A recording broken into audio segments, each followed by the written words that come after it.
워라미인에 오신 여러분 환영합니다. 구독과 좋아요도 꾹 눌러주세요. 한양 도성을 떠난 길동은 남쪽으로 걸음을 옮겼습니다. 며칠을 걸어 지리산 자락에 이르렀지요. 산은 깊고 험했으며 길동은 점점 지쳐갔습니다. 길동이 품고 있는 것이라고는 어머니가 준 은자 몇 냥과 배꼽이 한 조각뿐이었습니다. 은자로 마을에서 식량을 사려 했지만 길동은 사람들을 마주하는 것이 두려웠습니다. 혹시라도 자신을 찾는 사람들이 있을까 걱정되었기 때문이지요. 그렇게 길동은 산속을 헤매며 나무 열매와 풀뿌리로 연명했습니다.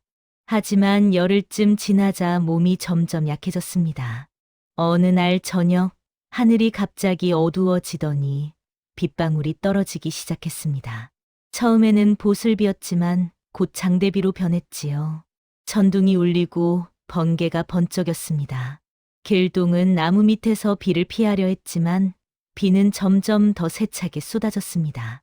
온몸이 흠뻑 젖었고 추위가 뼛속까지 파고들었습니다. 길동은 이를 악물고 걸음을 옮겼습니다. 하지만 발을 헛디뎌 넘어지고 말았습니다. 진흙탕에 얼굴을 처박은 길동은 일어나려 했지만 몸에 힘이 들어가지 않았죠. 이대로 죽는 것인가. 길동의 눈앞이 점점 흐려졌습니다. 의식이 희미해지는 순간 길동은 품속의 배꼽피가 따뜻해지는 것을 느꼈습니다. 마치 누군가 자신을 감싸 안는 것 같았지요. 그리고 길동은 정신을 잃었습니다. 얼마나 시간이 흘렀을까요? 길동은 어렴풋이 누군가의 목소리를 들었습니다. 허허, 이런 곳에서 젊은 것이 죽어가고 있구나. 목소리는 나이 든 남자의 것이었습니다. 길동은 눈을 뜨려 했지만 눈꺼풀이 무거워 뜰 수 없었습니다. 이 아이 범상치 않은 기운이 느껴지는구나. 그냥 두고 갈 수 없겠어. 길동은 누군가 자신을 들어 올리는 것을 느꼈습니다. 그리고 다시 의식을 잃었지요. 길동이 다시 눈을 떴을 때 천장이 보였습니다. 낮은 천장이었고 나무로 엮은 지붕이 눈에 들어왔습니다. 옆을 보니 작은 화롯불이 타닥타닥 타오르고 있었지요. 깨어났구나. 길동은 놀라 몸을 일으켰습니다. 그러자 어지러움이 몰려왔고 다시 드러누울 수밖에 없었습니다. 아직 무리하면 안 된다. 사흘이나 알아누워 있었으니 말이야. 길동은 고개를 돌려 목소리의 주인을 바라보았습니다. 한 노인이 화롯불 옆에 앉아 있었습니다. 노인은 백발이 성성했고 얼굴에는 주름이 가득했습니다. 하지만 눈빛만은 형형했고 어딘지 범상치 않은 기운이 느껴졌지요. 여기가 어디입니까? 길동이 물었습니다. 노인은 웃으며 대답했습니다. 지리산 깊은 곳의 움막이지. 내가 혼자 사는 곳이야. 소인을 구해주신 것입니까? 그렇다. 폭우 속에서 죽어가는 너를 그냥 둘 수 없었지. 길동은 고개를 숙여 절을 올렸습니다. 목숨을 구해주신 은혜 평생 잊지 않겠습니다. 노인은 손을 저으며 말했습니다. 은혜고 뭐고 없다. 그저 사람이 사람을 돕는 것은 당연한 일이니까. 길동은 노인의 말에 가슴이 뭉클해졌습니다. 한양에서는 아무도 자신을 사람으로 대우하지 않았는데 이 노인은 당연하다는 듯이 자신을 도와준 것입니다. 그런데 젊은 것이 어째서 산속을 헤매다 죽을 지경에 이른 것이냐? 노인이 물었습니다. 길동은 잠시 망설이다가 자신의 이야기를 털어놓았습니다. 천출로 태어나 멸시받았던 일, 아버지를 아버지라 부르지 못했던 서러움, 형님의 자객에게 쫓겨 도망친 일까지 모두 말했지요. 노인은 조용히 길동의 이야기를 들었습니다. 그리고 한참 후에 입을 열었습니다. 그래, 세상이 너를 버렸구나. 아니, 세상의 법도가 너를 가둬놓았구나. 그렇습니다. 소인은 아무것도 할 수 없습니다. 아무리 노력해도 소인은 영원히 천출일 뿐입니다. 노인은 고개를 가로저었습니다. 아니다. 내가 할 수 있는 일은 많다. 다만 아직 그 방법을 모를 뿐이지. 길동은 노인을 바라보았습니다. 노인의 눈빛에는 깊은 의미가 담겨 있었지요. 며칠 후, 길동의 몸이 회복되었습니다. 노인은 길동에게 죽을 쑤어주고 산에서 캔 약초로 기력을 북돋워 주었지요. 어느 날 아침, 노인이 길동에게 물었습니다. 내가 품고 있는 그 가죽 보여줄 수 있겠느냐? 길동은 놀랐습니다. 배코피를 품속 깊이 간직하고 있었는데 노인이 어떻게 알았는지 신기했기 때문이지요. 어떻게 아셨습니까? 내 몸에서 범상치 않은 기운이 느껴진다. 그 기운의 근원이 바로 그 가죽일 것이다. 길동은 조심스럽게 배코피를 꺼냈습니다. 하얀 호랑이 가죽이 햇살에 은은하게 빛났습니다. 노인은 배코피를 보자마자 눈을 크게 떴습니다. 이것은 배코피로구나. 배코피라 하셨습니까? 노인은 고개를 끄덕이며 말했습니다. 백호는 사신 중 하나로 서쪽을 지키는 신령스러운 짐승이다. 100년에 한 번 나타날까 말까 한 영물이지. 그런데 내가 백호의 가죽을 지니고 있다니. 노인은 잠시 생각에 잠기더니 다시 입을 열었습니다. 이건 그냥 짐승의 가죽이 아니다. 하늘의 징표다. 너는 특별한 운명을 타고난 것이야.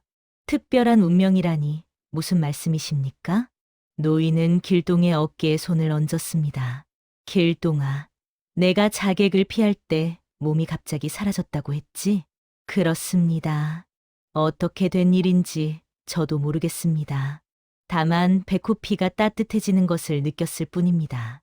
노인은 고개를 끄덕였습니다. 그것이 바로 백호의 기운이다.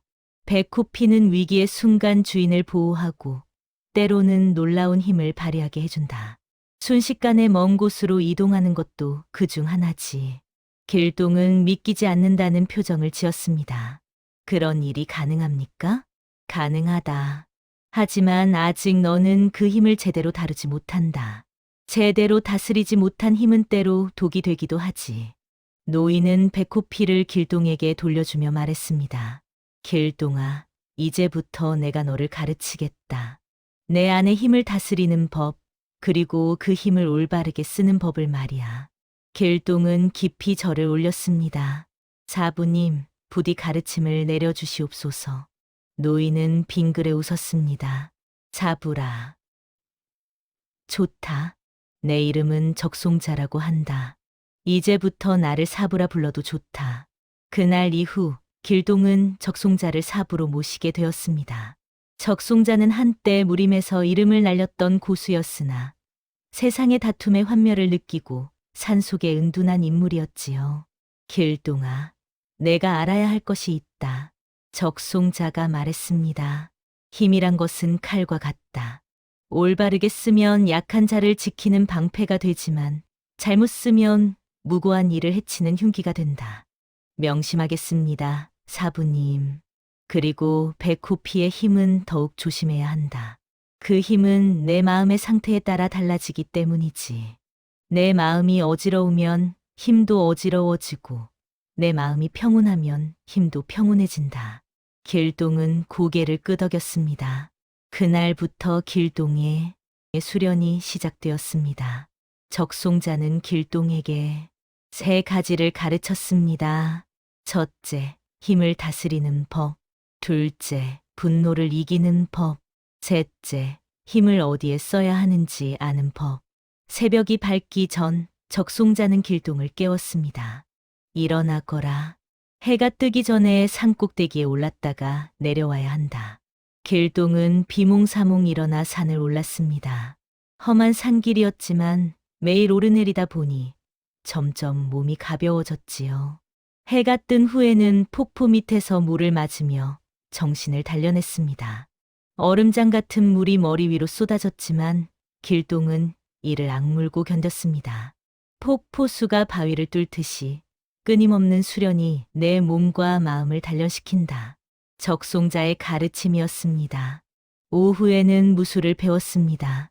적송자는 길동에게 권법과 검술을 가르쳤고 때로는 나무 위를 날아다니는 경공술도 전수했지요.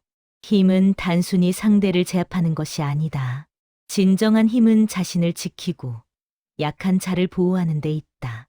길동은 적송자의 말을 가슴에 새겼습니다. 하지만 수련이 거듭될수록 길동의 마음속에는 자꾸만 분노가 치밀어 올랐습니다. 자신을 멸시했던 사람들의 얼굴이 떠올랐습니다. 천출이라며 비웃던 하인들, 집안의 그림자라고 속삭이던 대신들, 그리고 자신을 죽이려 했던 형님 홍일동의 모습까지 말이지요. 사부님, 소자는 도저히 이 분노를 가라앉힐 수 없습니다. 어느 날 길동이 말했습니다. 적송자는 고개를 끄덕이며 대답했습니다. 분노는 당연한 것이다. 부당한 일을 당했으니 분노하는 것이 인지상정이지. 하지만 분노에 휘둘리면 내가 분노의 노예가 된다. 분노를 다스려야 내가 분노의 주인이 되는 것이지. 어떻게 다스립니까? 적송자는 길동을 폭포 앞으로 데려갔습니다. 저 폭포를 보거라. 물은 쉬지 않고 떨어지지만 바위를 원망하지 않는다. 다만 묵묵히 흐를 뿐이지. 그렇게 100년, 1000년이 지나면 바위는 저절로 뚫리고 만다. 길동은 폭포를 바라보았습니다. 분노의 근원을 바라보거라. 내가 진정으로 원하는 것이 무엇인지 알면 분노는 저절로 가라앉는다. 길동은 적송자의 말을 곱씹었습니다. 자신이 진정으로 원하는 것이 무엇일까요? 복수일까요? 아니면 인정받는 것일까요? 길동은 깊은 밤 혼자 생각에 잠겼습니다. 그리고 깨달았습니다. 자신이 원하는 것은 단순한 복수가 아니라 세상을 바꾸는 것임을 말이지요. 나 하나가 인정받는다고 해서 세상이 바뀌는 것은 아니다. 하지만 세상이 바뀌면 나 같은 사람들이 더 이상 고통받지 않을 것이다. 그날 밤 길동의 눈빛이 달라졌습니다. 한 달이 지나고 2달이 지났습니다. 길동의 무해는 날로 늘어갔고 마음도 점점 평온해졌습니다. 적송자는 길동의 변화를 보며 만족스러워했지요. 이제 내 몸은 준비되었다. 하지만 진정으로 중요한 것은 내 마음이다.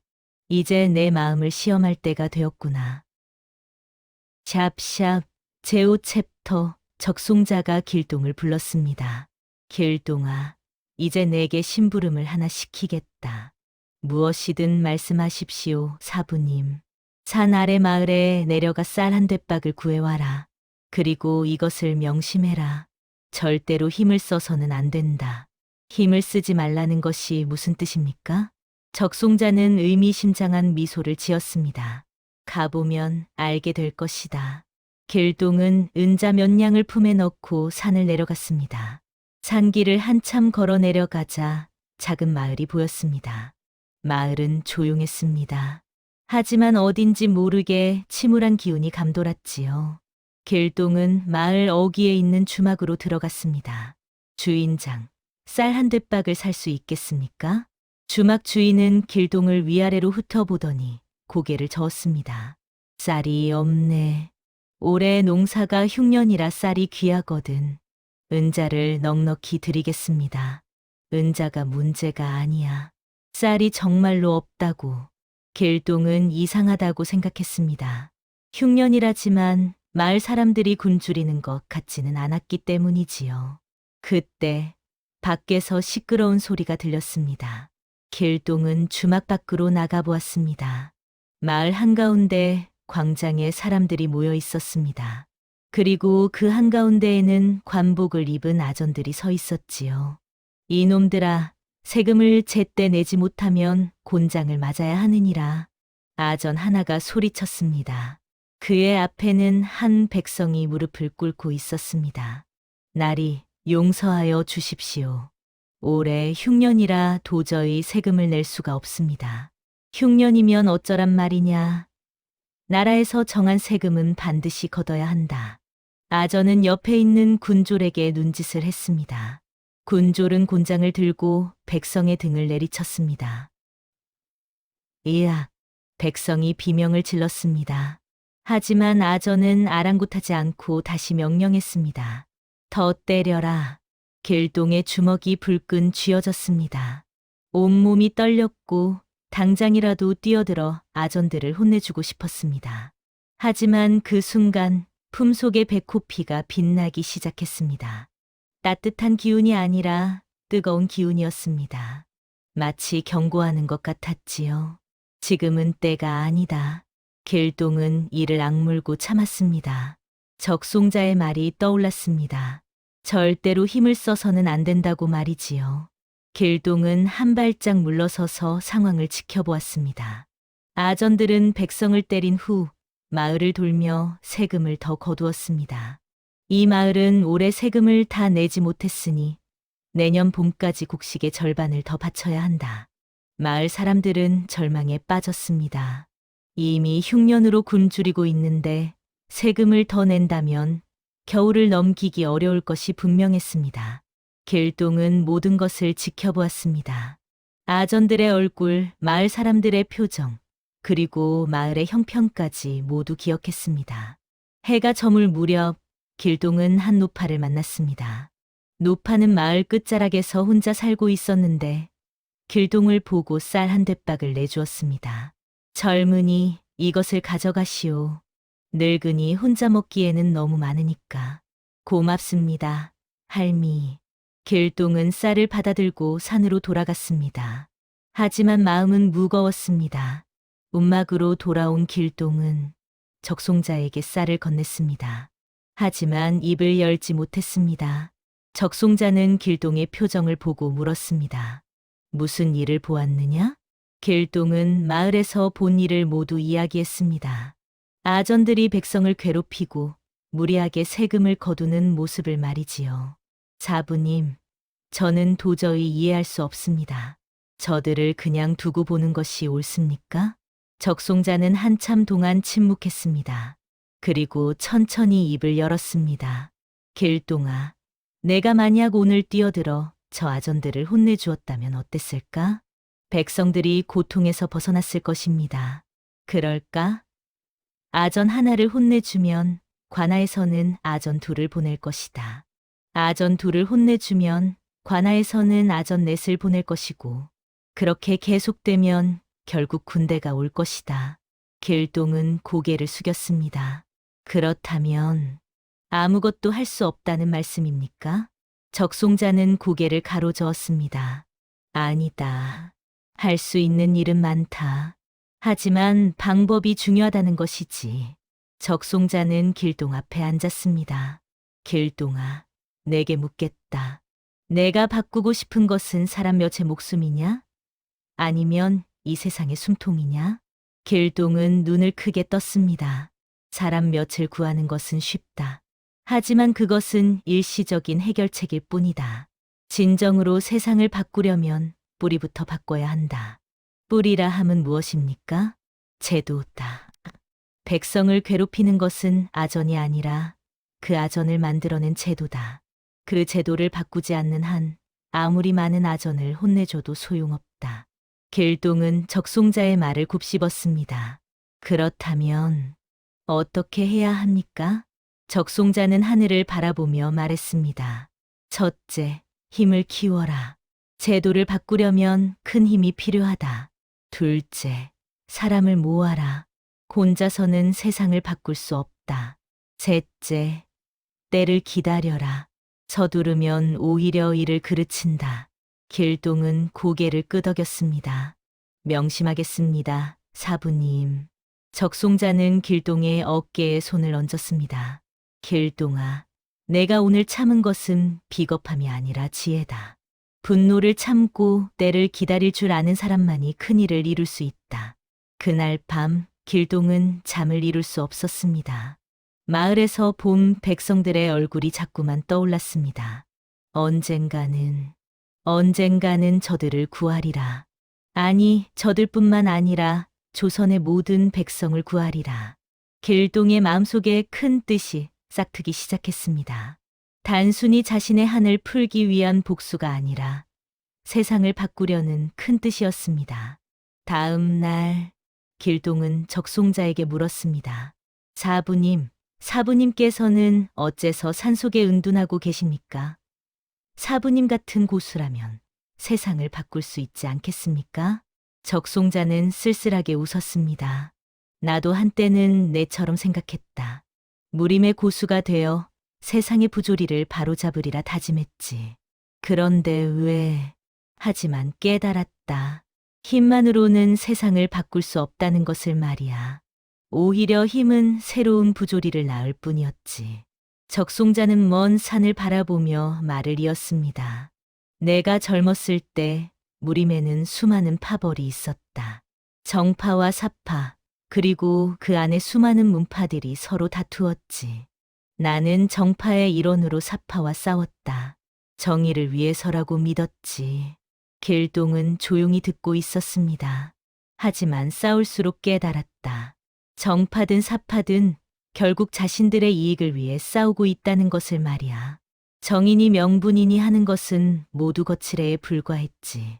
그래서 산속으로 들어오신 것입니까? 그렇다.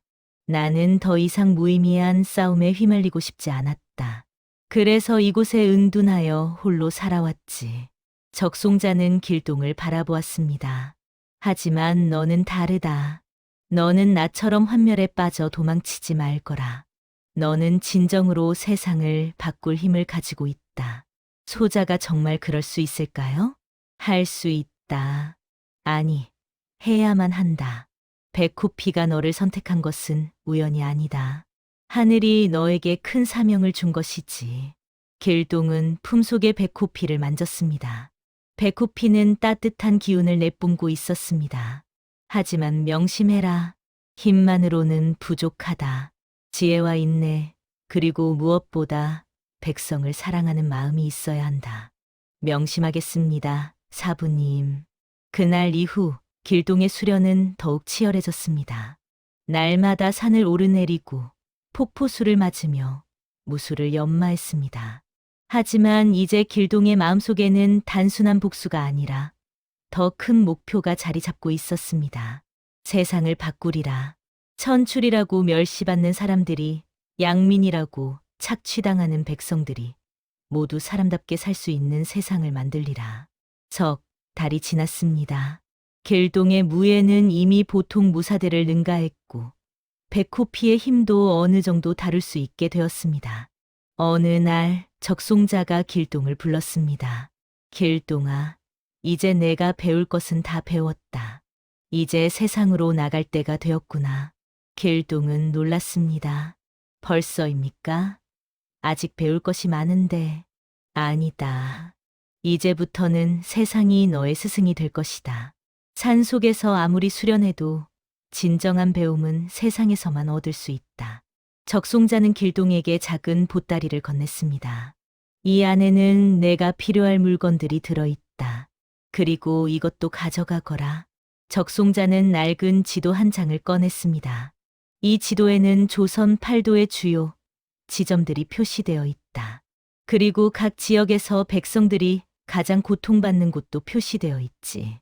이것을 가서 보거라. 백성들이 어떻게 살고 있는지, 관리들이 어떻게 착취하는지 직접 눈으로 보거라. 그리고 때가 되면 내가 해야 할 일을 하거라. 길동은 깊이 절을 올렸습니다. 은혜에 감사드립니다, 사부님. 평생 잊지 않겠습니다. 가거라. 그리고 명심해라. 세상을 바꾸는 것은 하루아침에 되는 일이 아니다. 인내하고 준비하고 때를 기다려라. 샵샵 제8챕터 영웅의 이튿날 새벽. 길동은 운막을 떠났습니다. 적송자는 운막 앞에서 길동을 배웅했습니다. 사부님, 언젠가 다시 뵙겠습니다. 그래, 훌륭한 모습으로 돌아오거라. 길동은 산을 내려갔습니다. 몇 달 전 죽어가며 올라왔던 그 산길이었지만 이제는 가볍게 걸을 수 있었습니다. 산 중턱에 이르렀을 때 길동은 뒤를 돌아보았습니다. 운막은 이미 보이지 않았지만 그곳에서 보낸 시간은 길동의 가슴 속에 깊이 새겨져 있었습니다.